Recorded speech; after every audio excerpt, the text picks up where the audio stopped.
Hello दोस्तों, नमस्ते, प्रणाम। हमारे यूट्यूब चैनल पे आप लोग को स्वागत है। हम एक खिलौना गीत गाने जा रहे हैं, आप लोग सुनिएगा। अच्छा लगे लाइक सब्सक्राइब कीजिए।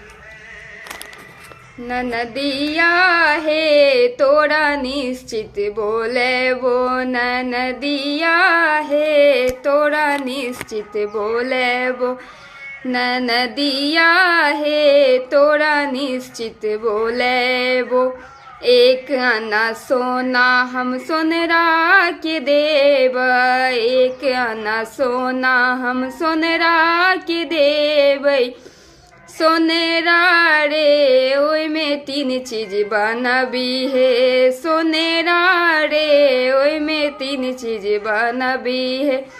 नंदी लटीका नंदोसिया अंगूठी, नंदी टीका नंदोसिया अंगूठी। भगिने माला हनुमानी बनबी है, भगिने माला हनुमानी बनबी है, भगिने माला हनुमानी बनबी है। नदिया हे तोरा निश्चित बोले वो, नदिया हे तोरा निश्चित बोले वो।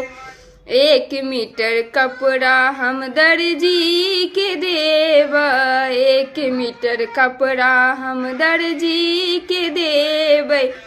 दर्जी रे ओय में तीन चीज बनबी है, दर्जी रे ओय में तीन चीज बनबी है।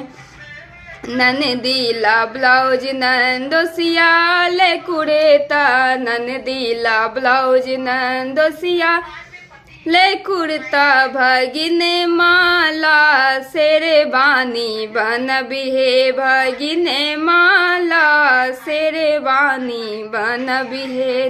नदिया हे तोरा निश्चित बोले वो, नदिया हे तोरा निश्चित बोले वो, नदिया हे तोरा निश्चित बोले वो। धन्यवाद। कैसा लगा होगा कमेंट बॉक्स में जरूर बताइएगा।